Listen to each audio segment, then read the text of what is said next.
Bonjour! Dans ce tutoriel, on va parler des généralités de la tension superficielle. Avant d'entamer ce tutoriel, il va falloir connaître quelques notions de base.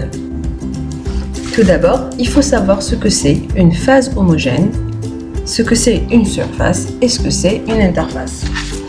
Donc, commençons tout d'abord par la phase homogène. Alors, de point de vue littéral, lorsqu'un observateur placé en un point quelconque, il ne peut discerner un point d'un autre. Ça veut dire, à chaque point qu'il peut occuper dans cette phase, il obtient toujours le même paysage. Cette définition est bien sûr valable à l'échelle moléculaire ou à plus grande échelle. Par contre, à l'échelle subatomique, l'observateur saura discerner les noyaux et les électrons, etc. Alors, pour ce qui concerne la surface, c'est la partie extérieure d'un corps qui limite en tout sens et qui est directement accessible. C'est donc la frontière physique entre une phase liquide ou solide et sa propre vapeur, ou un vide bien sûr. Pour ce qui concerne l'échelle microscopique, c'est un nombre de couches atomiques dans laquelle les propriétés sont différentes de celles des couches internes.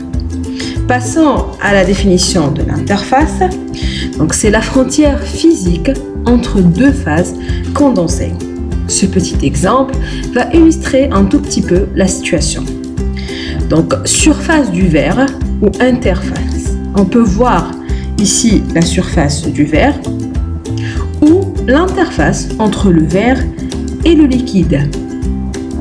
En deuxième partie, on peut prendre la surface de l'huile ou l'interface de l'huile et l'air. Troisièmement, à l'intérieur du verre, on a interface eau, huile. À l'intérieur complètement du verre, on a interface verre, air. À l'intérieur du liquide, on a une interface verre-eau. Ce qu'il faut par contre retenir de tout ça, que quelles que soient les molécules d'une phase condensée, que ce soit solide ou liquide, ils cherchent toujours à minimiser leur énergie de surface. Elles sont en effet soumises à des forces cohésives avec leurs voisines. De ce fait, tout système tend à minimiser l'énergie de sa surface. Après, alors on va voir par la suite ce que c'est une tension superficielle et énergie de surface via quelques exemples, dont le modèle de la lame mobile en 2 dimensions. Donc si on prend cet exemple-là,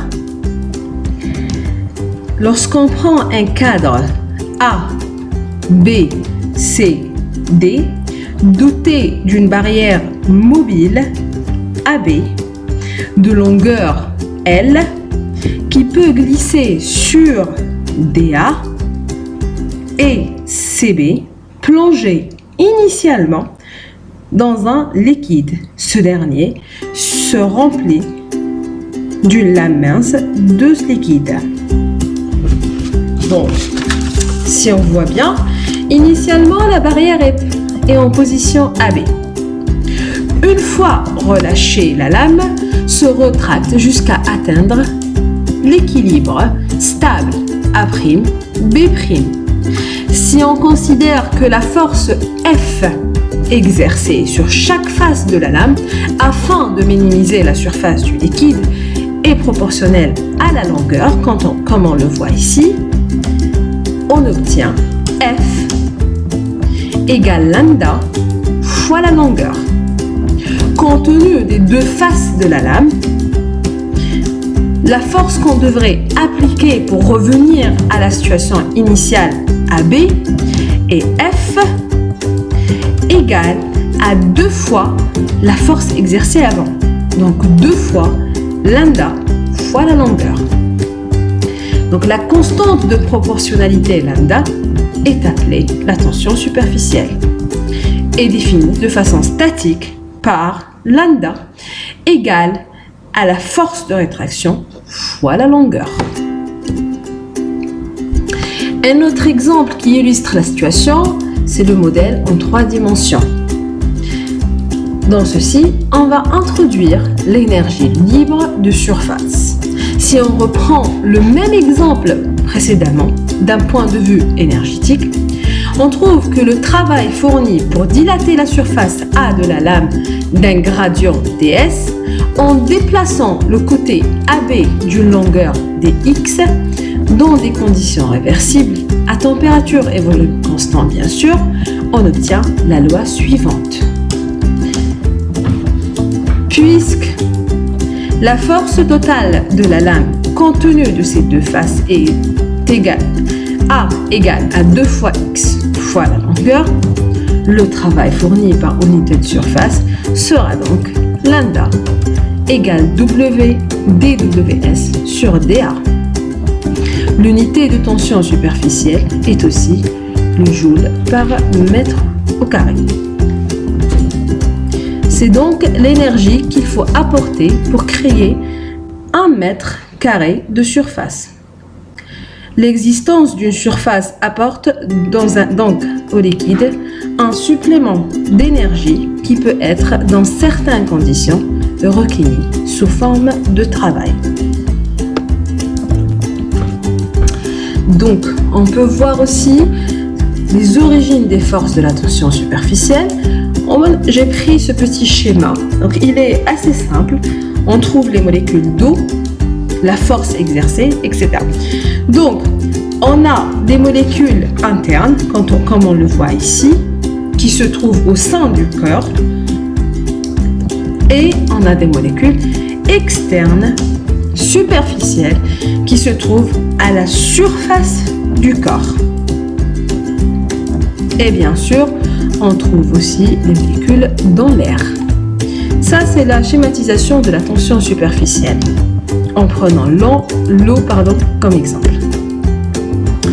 Alors, pour ce qui concerne les conséquences de la distribution anisotropique des forces d'attraction, on a la surface de contact entre l'air et le liquide réduite à son maximum. Cette situation est naturellement la situation énergétique la plus favorable. C'est ce qu'on a expliqué au début, que chaque molécule ou chaque liquide cherche à trouver la situation énergétique la plus stable.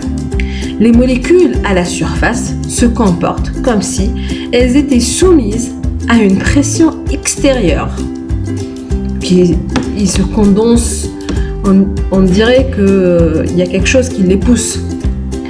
Elles tendent à réduire le volume de ce corps en le déformant un peu comme une membrane élastique tendue qui enveloppe le corps. À l'inverse, augmenter l'air de la surface de contact nécessite l'application d'une force et la réalisation d'un travail proportionnel à l'accroissement de surface visée. La tension superficielle se traduit par l'augmentation de l'énergie du système lorsqu'une molécule est déplacée du volume vers la surface et voit son nombre de premiers voisins diminuer. La résultante des forces empêche les molécules de la surface de passer dans l'air. On peut citer quelques exemples illustrant cette situation. Donc on va donner le plus simple, dont tout le monde peut l'imaginer et le voir. Donc, la formation d'une goutte d'eau au bout d'un capillaire, comme on le voit ici. Donc là, on a le capillaire, la formation du goutte d'eau. La tension superficielle empêche la goutte de se détacher et de tomber jusqu'au moment où le poids de la goutte devient plus important que celle de la tension superficielle. Celle-ci est donc responsable de la cohésion du liquide et de la forme sphérique des gouttes. Un autre exemple et la facilité avec laquelle certains insectes ont la faculté de marcher sur l'eau en raison des forces de cohésion de celle-ci. Ce tutoriel est très léger, juste pour voir les généralités de l'attention superficielle. Je vous remercie pour votre attention et j'espère vous voir dans le prochain tutoriel qui va discuter le calcul de l'attention superficielle.